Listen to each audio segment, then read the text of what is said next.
Good morning बच्चों। Class BSc second year और BSc BEd second year के लिए फिजिकल केमिस्ट्री का टॉपिक थर्मोडायनेमिक फर्स्ट या ऊष्मागतिकी फर्स्ट, जिसके पार्ट नंबर 2 की हम बात करने जा रहे हैं। पार्ट नंबर 1 को हमने कर लिया। हम कर रहे थे प्रक्रम ऊर्जा के एक रूप को दूसरे रूप में परिवर्तन करने की जो प्रक्रिया है, यह इसके लिए जिस प्रोसेस को काम में लिया जाता है वो प्रक्रम होता है, जिसमें हमने पहले प्रक्रम की बात की समतापी प्रक्रम, जिसमें delta T 0 delta U 0 temperature में परिवर्तन और आंतरिक ऊर्जा में परिवर्तन शून्य रहता है, और उस प्रक्रम को समतापी प्रक्रम कहा जाता है। एग्जाम्पल के लिए द्रव का उबलना, हिमांक और पहुँचना, इसके एग्जाम्पल हो गए। फिर उसके बाद में हम बात करते हैं समदाबी प्रक्रम की, जिसमें दाब का मान स्थिर रहता है, और दाब के मान को स्थिर रखने के लिए हमें क्या करना पड़ता है? आयतन के मान में परिवर्तन, आयतन के मान में परिवर्तन करना पड़ता है। तो दाब के मान को स्थिर रखने के लिए हमें आयतन के मान में परिवर्तन करना पड़ता है, वो समदाबी प्रक्रम होता है। फिर उसके बाद में तीसरा आता है समायतनिक प्रक्रम।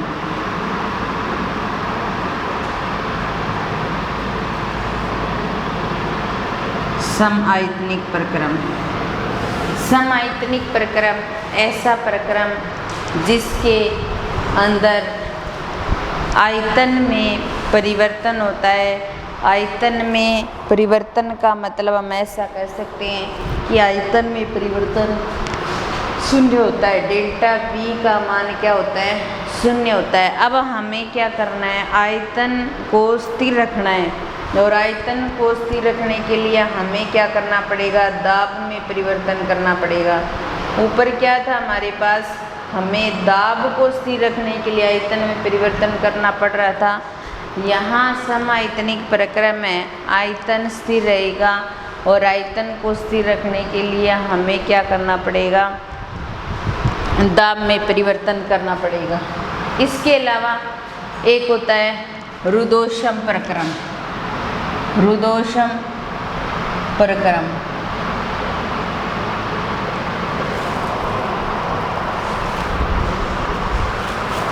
समतापी प्रक्रम, समदाबी, समायतनिक नाम से स्पष्ट हो रहा था। अब हम रुदोषम प्रक्रम की बात करते हैं, तो जिसके अंदर ऊष्मा का आदान प्रदान नहीं होगा, ऊष्मा का आदान प्रदान नहीं होता, आदान प्रदान नहीं होता, और dQ क्या होता है? शून्य होता है। dQ का मान क्या रहेगा? शून्य रहेगा। उस प्रक्रम को क्या बोला जाएगा? रुदोषम प्रक्रम। फिर उसके बाद में आता है चक्रीय प्रक्रम। चक्रीय प्रक्रम साइक्लिक प्रोसेस। चक्रीय प्रक्रम का मतलब जहाँ से शुरू हुआ है प्रक्रम, वहीं वापस पहुँच जाएगा। स्टेप बाइज स्टेप गुजरते हुए एक चक्र के रूप में चलेगा। उस प्रक्रम को चक्रीय प्रक्रम कहा जाएगा। तो समतापी प्रक्रम तापमान और आंतरिक ऊर्जा दोनों के मान स्थिर रहते हैं। समदाबी प्रक्रम दाब का मान स्थिर रहता है, आयतन में परिवर्तन कर सकते हैं। समायतनिक परिवर्तन, आयतन में परिवर्तन होता है, दाब का मान स्थिर रहता है। रुदोषम प्रक्रम ऊष्मा का आदान प्रदान नहीं होता, और चक्रीय प्रक्रम जहाँ से शुरू हुआ है चक्र के रूप में चलकर वहीं वापस पहुँच जाता है, वो प्रक्रम होता है चक्रीय प्रक्रम।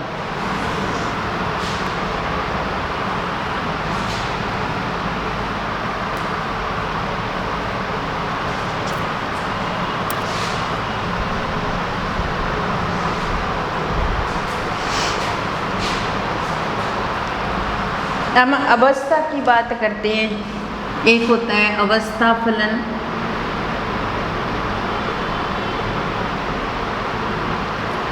और एक होता है पथ फलन।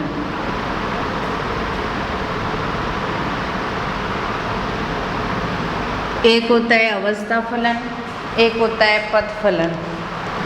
ऐसे ऊष्मागतिकीय फलन जिसमें तंत्र अवस्थाओं पर डिपेंड करेगा या तंत्र प्रारंभिक व अंतिम अवस्थाओं पर निर्भर करेगा, वो हो जाएगा अवस्था फलन।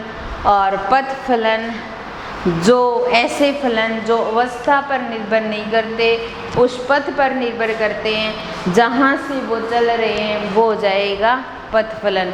तो अवस्था फलन जो अवस्था पर डिपेंड करते हैं वो अवस्था फलन, जैसे ताप हो गया, दाब हो गया, आंतरिक ऊर्जा हो गई। तो ये क्या करते हैं, अवस्थाओं पर डिपेंड करते हैं। हम लिखते हैं ना T2 माइनस T1 लिखते हैं, इसको P2 माइनस P1 लिखते हैं, और आंतरिक ऊर्जा E2 माइनस E1 लिख देते हैं। तो ये क्या है, अवस्था फलन है। पथ फलन में एग्जाम्पल ऊष्मा कारकीय पथ फलन हो जाएगा, ऊष्मा कारकीय पथ फलन।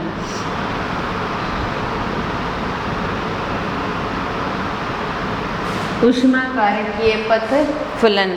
अवस्था फलन ऐसे गुण जो किसी पदार्थ की अवस्था पर डिपेंड करते हैं वो अवस्था फलन हो जाएंगे। ताप, दाब, आंतरिक ऊर्जा। और पथ फलन जो पथ पर निर्भर करेंगे वो हो जाएंगे पथ फलन।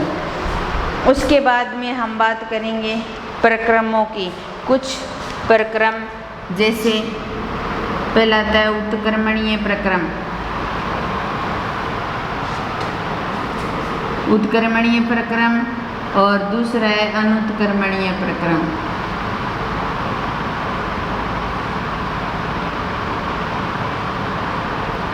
उत्क्रमणीय प्रक्रम और अनुत्क्रमणीय प्रक्रम। उत्क्रमणीय प्रक्रम ऐसा प्रक्रम जो अगर वह पश्च दोनों दिशाओं में चल सकता है, जो अगर वह पश्च दोनों दिशाओं में चल सकता है वो प्रक्रम उत्क्रमणीय प्रक्रम होता है। और ऐसा प्रक्रम जो अगर एक ही दिशा में चले, या तो ऐसे चले या फिर वो ऐसे चले, वो प्रक्रम कौन सा होता है, अनुत्क्रमणीय प्रक्रम होता है। ये जो प्रक्रम है वो अत्यंत मंद गति से होते हैं, अत्यंत मंद गति से होते हैं। और ये जो होते हैं वो अत्यंत तीव्र गति से होते हैं, अत्यंत तीव्र गति से होते हैं। ये मंद गति से होते हैं और वो क्या होते हैं, तीव्र गति से होते हैं। ये क्या होते हैं, छोटे छोटे पदों में संपन्न होते हैं, छोटे छोटे पदों में संपन्न होते हैं।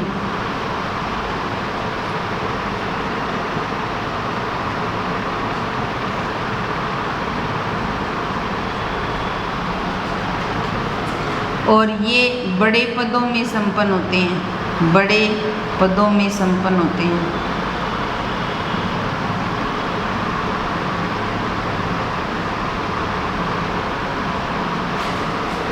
मंद गति से होते हैं, छोटे छोटे पदों में संपन्न होते हैं। वो तीव्र गति से होते हैं और बड़े पदों में संपन्न होते हैं। ये क्या करते हैं, साम्यावस्था को प्राप्त करते हैं। क्या करते हैं, साम्यावस्था को प्राप्त करते हैं। साथ में वो साम्यावस्था को कोई ज़रूरी नहीं प्राप्त करना चाहे या ना करना चाहे, लेकिन पूर्णता को जरूर प्राप्त करते हैं। ये क्या करते हैं, पूर्णता को प्राप्त करते हैं।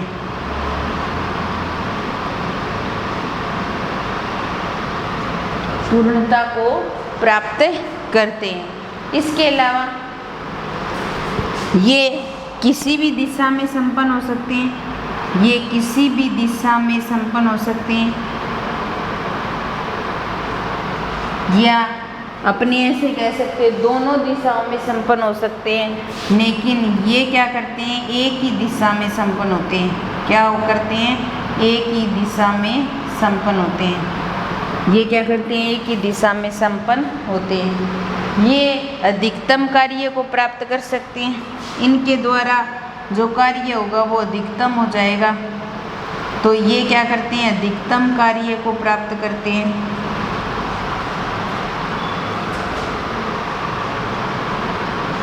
और ये क्या करते हैं, कम कार्य को प्राप्त करते हैं, कम कार्य को प्राप्त करते हैं। तो उत्क्रमणीय प्रक्रम और अनुत्क्रमणीय प्रक्रम नाम से स्पष्ट हो रहा है। उत्क्रमणीय प्रक्रम रिवर्सिबल प्रोसेस और अनुत्क्रमणीय इरिवर्सिबल प्रोसेस, ये बहुत ही मंद गति से संपन्न होते हैं, ये तीव्र गति से संपन्न होते हैं, ये छोटे छोटे पदों में संपन्न होते हैं और साम्यावस्था को प्राप्त करते हैं। ये बड़े पदों में संपन्न होते हैं और पूर्णता को प्राप्त करते हैं। ये किसी भी दिशा में हो सकते हैं, ये एक ही दिशा में संपन्न होते हैं, ये अधिकतम कार्य को प्राप्त कर सकते हैं और ये कम कार्य को प्राप्त कर सकते हैं। तो इस तरीके का जो अवस्था फलन और पथ फलन उत्क्रमणीय और अनुत्क्रमणीय प्रक्रम थे हमारे, कुछ जो ऊष्मागतिकी से संबंधित जो टर्म्स थी उनका हमने यूज किया। निकाय, सिस्टम, परिसीमा, खुला तंत्र, बंद तंत्र, तंत्रों के प्रकारों की बात की, प्रक्रमों के प्रकारों की बात की, अवस्था, पथ फलन, कुछ गुणों की बात की, उत्क्रमणीय अनुत्क्रमणीय प्रक्रम की जो सामान्य टर्म्स थी वो हमारी पूरी हो गई यहाँ पर। अब हम आगे के सिस्टम की बात करते हैं।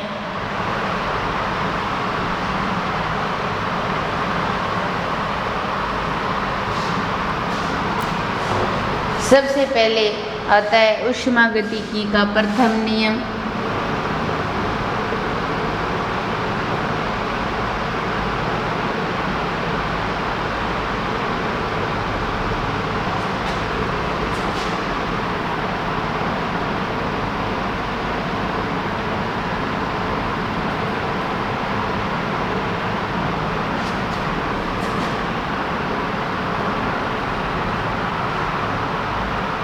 ऊष्मागतिकी का प्रथम नियम या ऊर्जा संरक्षण का नियम भी कह सकते हैं। ऊष्मागतिकी के प्रथम नियम के अनुसार ये कहा जाता है कि ऊर्जा न तो उत्पन्न की जा सकती है और न ही नष्ट की जा सकती है।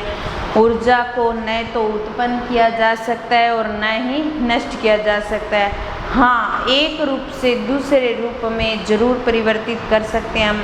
तो इसलिए कहा जा सकता है कि ऊर्जा सुरक्षित रहती है और इसीलिए इसका नाम है ऊर्जा संरक्षण का नियम। रॉबर्ट हेल्महोल्ट्ज नामक वैज्ञानिक थे जिन्होंने इसे दिया था और इसके अकॉर्डिंग ये इक्वेशन भी रखी थी कि delta U Q minus W, ये प्रथम ऊष्मागतिकी के प्रथम नियम के अकॉर्डिंग इक्वेशन थी, जिसे ऊर्जा संरक्षण का नियम भी कह सकते हैं, जिसके अनुसार न तो ऊर्जा को उत्पन्न किया जा सकता और न ही नष्ट किया जा सकता है। एक रूप को दूसरे रूप में परिवर्तित कर सकते हैं जिससे ऊर्जा संरक्षित रहती है, इसलिए इसे ऊर्जा संरक्षण का नियम भी कहते हैं। फिर आता है ऊष्मागतिकी के प्रथम नियम का अवकलज रूप।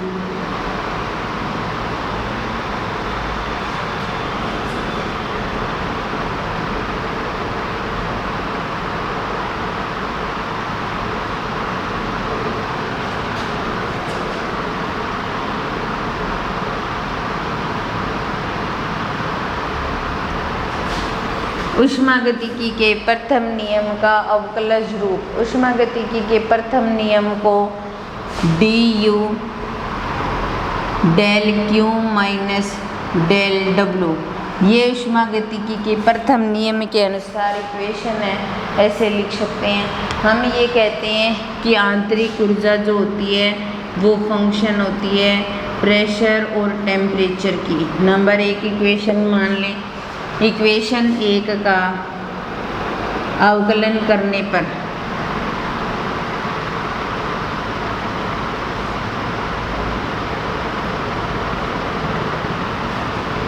तो D U del U upon में डेल पी और टी और D T plus del U upon में डेल टी और पी और डी पी। ये मान सकते हैं अपने।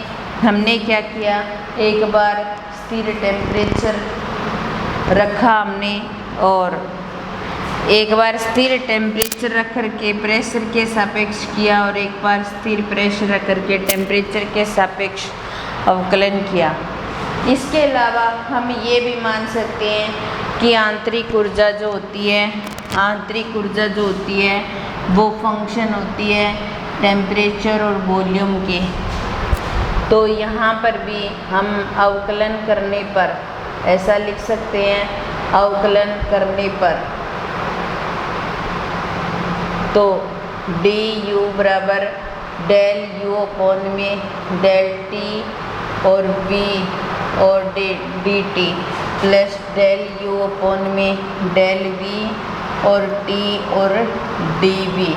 ऐसे इस तरीके से अपने क्या कर सकते हैं, इसका अवकलन कर सकते हैं। एक चक्रीय प्रक्रम के लिए अपने कहें कि परिपार्श्विक से उत्पन्न किया गया कार्य और उससे ली गई ऊष्मा सदैव बराबर रहती हैं, तो हम इसको ऐसे लिख सकते हैं फाई डेल क्यू बराबर फाई डेल डब्लू। तो हम ऐसा कह सकते हैं phi del Q minus del W बराबर क्या कर सकते हैं, हम 0 कर सकते हैं। और डेल क्यू यहाँ पर डेल क्यू माइनस डब्लू जो है वो किसके बराबर है, फाई डेल यू बराबर 0 के बराबर है। इसका मतलब आंतरिक ऊर्जा में जो परिवर्तन है वो क्या हो जाएगा, शून्य हो जाएगा यहाँ पर इसके अकॉर्डिंग। तो इस तरीके से ऊष्मागतिकी का प्रथम नियम, जिसके अकॉर्डिंग ये कहा जा सकता है कि ऊर्जा को न तो उत्पन्न किया जा सकता और न ही नष्ट किया जा सकता, एक रूप को दूसरे रूप में परिवर्तित कर सकते हैं, ऊर्जा संरक्षित रहती है। इसे ऊर्जा संरक्षण का नियम कह सकते हैं, जिसे निम्न इक्वेशन से शो कर सकते हैं।